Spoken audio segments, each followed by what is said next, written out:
కెళ్ళి ఆ మాటలు ఒకసారి మీడియా ముఖంగా ఒకసారి గుర్తు చేసి దాని తర్వాత ఈ ప్రెస్ మీట్ ని కంటిన్యూ చేయదలుచుకున్న అక్టోబర్ 24 రోజు కేటీఆర్ గారు మాట్లాడిన మాట సంవత్సరమైన 2 ఏళ్లైనా జైల్లో ఉండని కూడా జైలుకు పోవడానికి రెడీ సంవత్సరమైన 2 ఏళ్లైనా జైల్లో ఉండని కూడా జైలుకు పోవడానికి రెడీ దాని తర్వాత నవంబర్ 7th రోజు ప్రెస్ మీట్ లో పైశాచికానందం పొందుతా అంటే నాకేం అభ్యంతరం లేదు.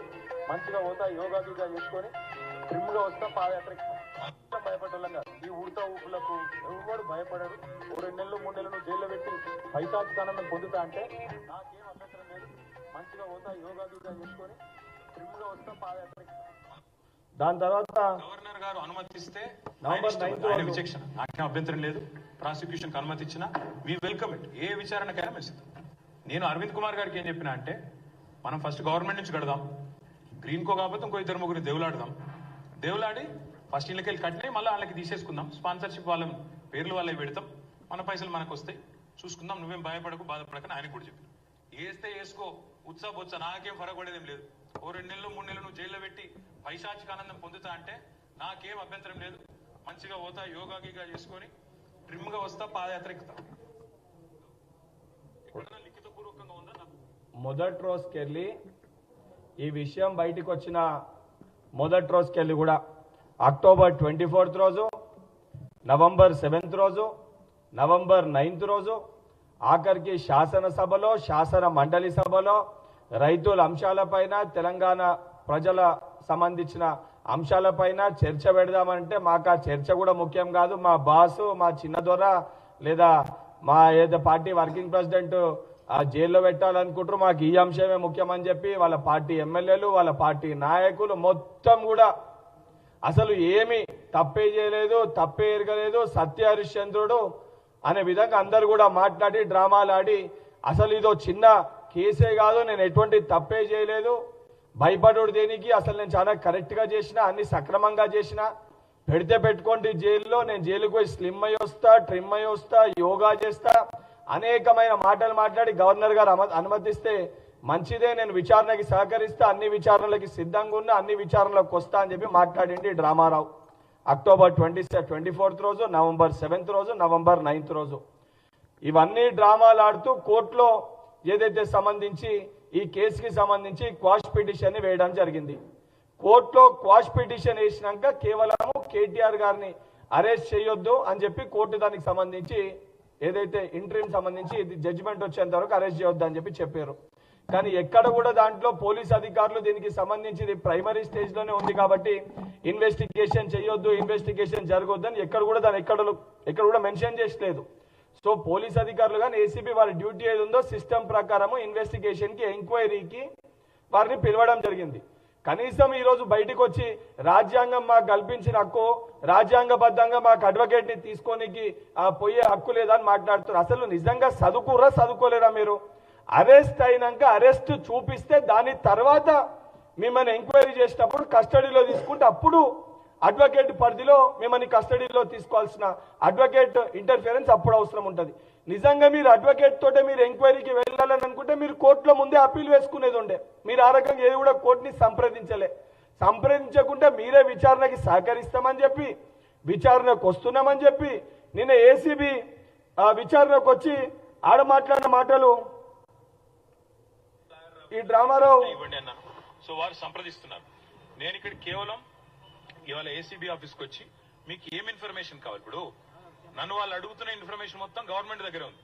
నేను తీసుకున్న నిర్ణయం ఏదన్నా ఉంటే అది మినిస్టర్గా తీసుకున్నాను, గవర్నమెంట్గా తీసుకున్నాను. అట్లాంటప్పుడు నా దగ్గర ఉన్నదని సమాచారం వారు ఏదైతే అపోహపడుతున్నారో అదంతా మీ దగ్గరనే ఉంది. ఈ వాదన అంతా కూడా నేను ఆల్రెడీ కోర్టులో చెప్పాను. కోర్టు ఆల్రెడీ తీర్పు రిజర్వ్ చేసి పెట్టింది. హైకోర్టు మీద ఉన్న గౌరవంతో, చట్టాల మీద ఉన్న గౌరవంతో, రాజ్యాంగం మీద ఉన్న గౌరవంతో నేను ఇక్కడికి వచ్చానని చెప్పాను. వారు మరి ఏ కారణం చేతనో నా లాయర్ నాతో రాకూడదు అంటున్నారు. మరి ఒక పౌరుడిగా నాకు నా లాయర్ను వెంటబెట్టుకుని విచారణలో భాగస్వామ్యం చేసే అధికారం నాకుందని నేను అనుకుంటున్నాను. లేదు అని వారు అంటున్నారు. భారత రాజ్యాంగం నడుస్తుందని నేను అనుకుంటున్నా. కాదు రేవంత్ రెడ్డి రాజ్యాంగం. ఒక బాధ్యత గల షాడో ముఖ్యమంత్రిగా, మంత్రిగా పనిచేసి ఒక శాసనసభ్యునిగా ఉన్న నువ్వు అసలు రాజ్యాంగానికి సంబంధించి ఒక పౌరుణ్ణి ఇన్వెస్టిగేషన్ చేస్తున్నప్పుడు చాలా క్లియర్గా నేను అరెస్ట్ చేయొద్దు అని చెప్పని కోర్ట్ డైరెక్షన్ ఆర్డర్ ఉంది.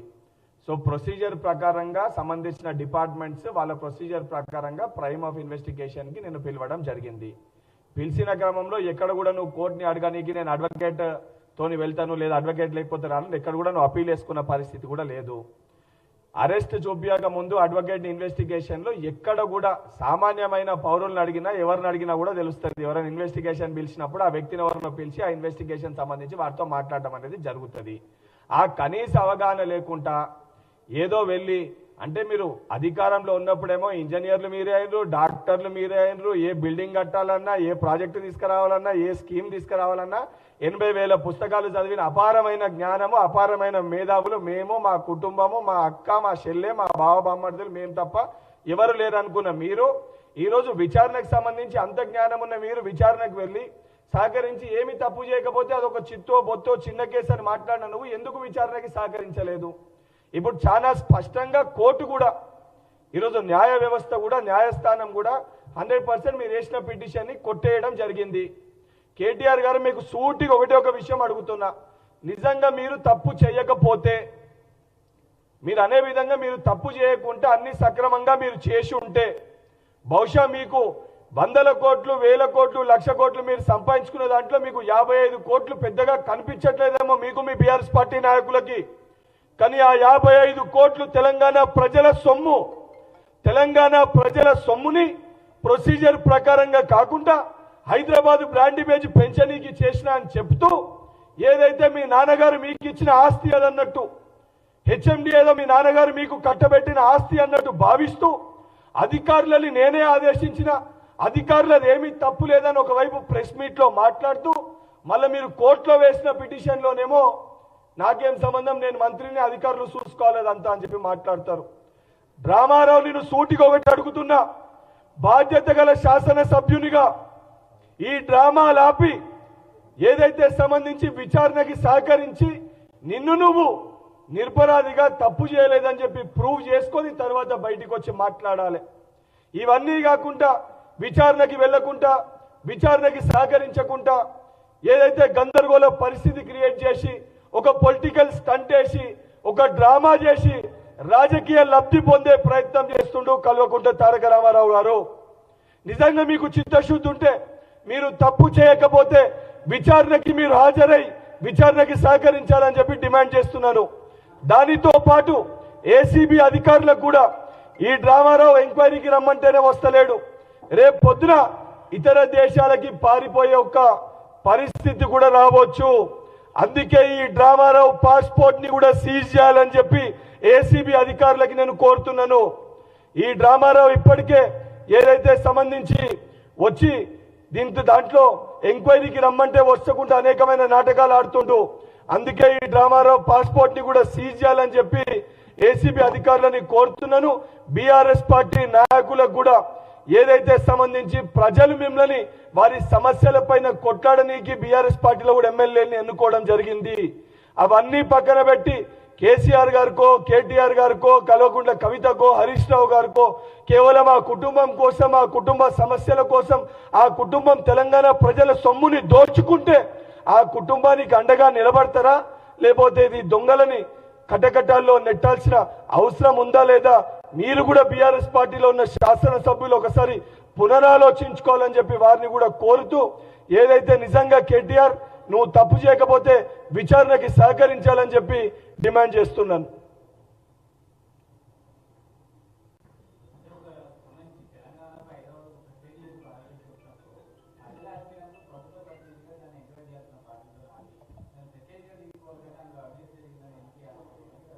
హైదరాబాద్ బ్రాండ్ కి సంబంధించి ప్రెస్టేజ్ గా తీసుకొని ఒక ప్రాజెక్ట్ తీసుకొని వచ్చింటే ఎందుకు ఆ ప్రాజెక్ట్ కి అందరూ భయపడి ఇన్వెస్టర్స్ పారిపోవడం జరిగింది?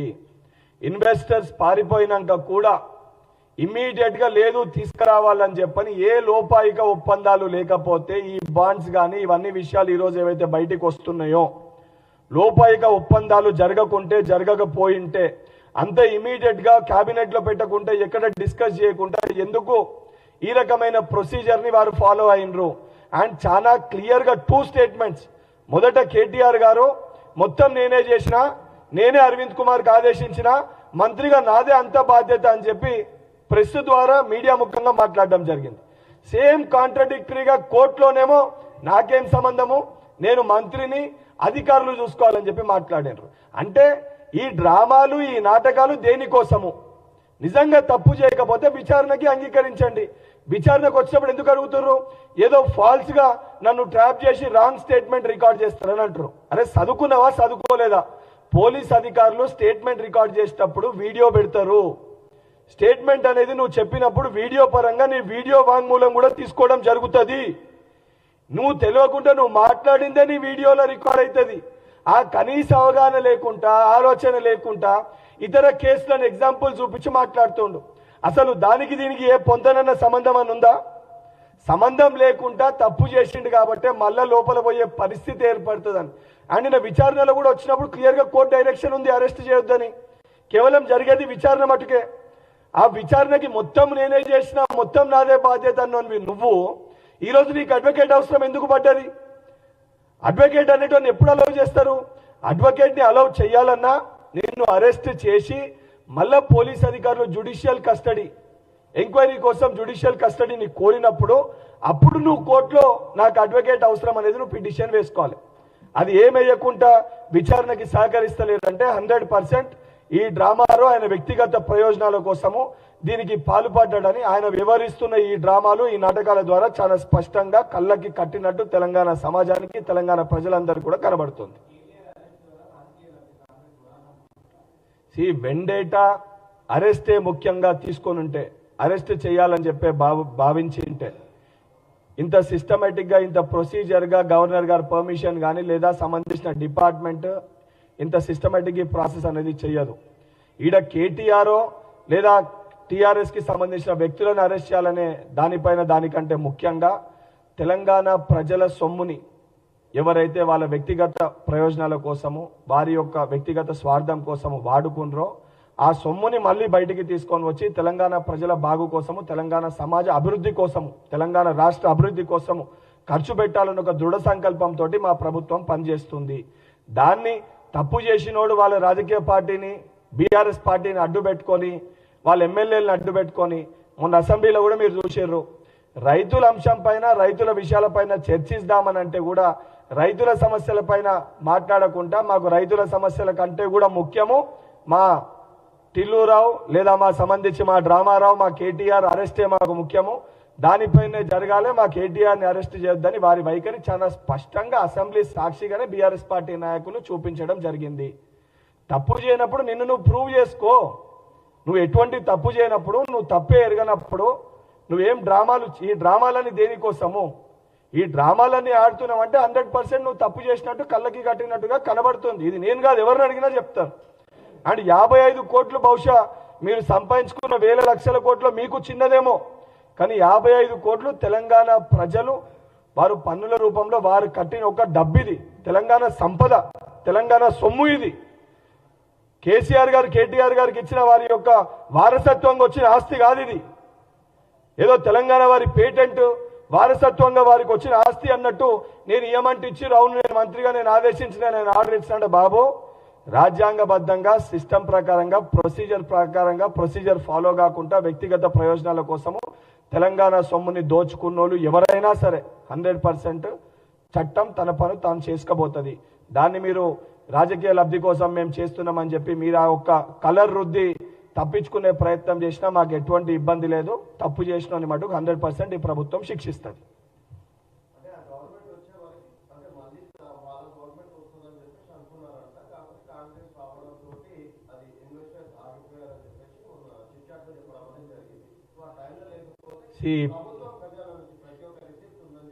కేటీఆర్ మాట్లాడే మాటలకి అసలు ఈరోజు ఆయన చెప్పే మాటలకి, ఆయన చేసే చేష్టలకి బహుశా అధికారాన్ని కోల్పోయినాక ఆయన మతిస్థిమితాన్ని కూడా ఆయన కోల్పోయాడు. నిన్న కూడా ఉదయం ఏసీబీ అధికారులు రేడ్లు అయితే సాయంత్రం అని చెప్పి మళ్ళా మీడియా మిత్రులకి, మీడియా సోదరులకి బీఆర్ఎస్ పార్టీ నాయకులు లీకులు ఇచ్చారు. అసలు ఏం జరగలే. అట్లనే ఏదైతే సంబంధించి గ్రీన్ కో సంస్థ ఎందుకు వెళ్ళిపోయింది, దేని వల్ల వెళ్ళిపోయింది, గ్రీన్ కో సంస్థకు సంబంధించి ఎలక్టోరల్ బాండ్స్ ఏంది, గ్రీన్ కో సంస్థకు సంబంధించి ఎన్ని కేటాయించిర్రు, దేనికి కేటాయించిర్రు, ఏ పరిస్థితులలో వారు వెళ్ళిపోయినరు, వీరికి ఏ రకమైన ఒప్పందాలు జరిగినాయి, ఆ రేసుకి సంబంధించి అవన్నీ కూడా ఇన్వెస్టిగేషన్ పూర్తయినాక అన్ని బయటికి వస్తాయి. కానీ ఆ ఇన్వెస్టిగేషన్కి ప్రధాన సూత్రధారి ఎందుకనంటే తన వాంగ్మూలంగానే ప్రెస్ ముఖంగా చాలా స్పష్టంగా ఒప్పుకోండు, ఇవన్నీ నేనే చేసిన, అధికారులను నేనే ఆదేశించిన, అంటే మిస్యూజ్ ఆఫ్ పవర్. ఇక్కడ మనం అందరం కూడా ఒకటి ఏం గమనించాలంటే అధికారంలో ఉన్నప్పుడు ప్రొసీజర్ ప్రకారంగా కాకుండా, అంటే గతంలో కూడా రేవంత్ రెడ్డి గారు పిసిసి ప్రెసిడెంట్ ఉన్నప్పుడు అనేక సందర్భాల్లో ఆరోపించడం జరిగింది. ఎన్నో జియోలు వస్తున్నాయి, మళ్ళీ జియోలు ఎక్కడ కూడా ప్లాట్ఫామ్లో కనబడతలేదు, వేలాది జియోలు వస్తున్నాయి కానీ ఎక్కడ కూడా బయట పెడతలేరు, ప్రభుత్వ సొమ్ముని ప్రొసీజర్ ప్రకారంగా కాకుండా వారి యొక్క స్వార్థం కోసం వాడుకుంటారని చెప్పడం జరిగింది. అది కళ్ళకి కట్టినట్టుగా కేటీఆర్ గారి గత ప్రెస్ మీట్లో November 9th చాలా క్లియర్గా వారే ఒప్పుకోరు. ప్రొసీజర్ ప్రకారంగా కాకుండా అవును నేను కట్టబెట్టినా, నేను ఇచ్చినా వారు ఒప్పుకోరు. సో ఆ కోణంలో మనం ఆలోచించి ఆ గత ప్రభుత్వంలో వారి కుటుంబం కానీ కేటీఆర్ గారు ఏ రకంగా వ్యవహరించారు అనేది వారి యొక్క మాటల్లో, వారి యొక్క అహంకారంలోనే చాలా స్పష్టంగా కనబడుతుంది. క్లియర్? Thank you.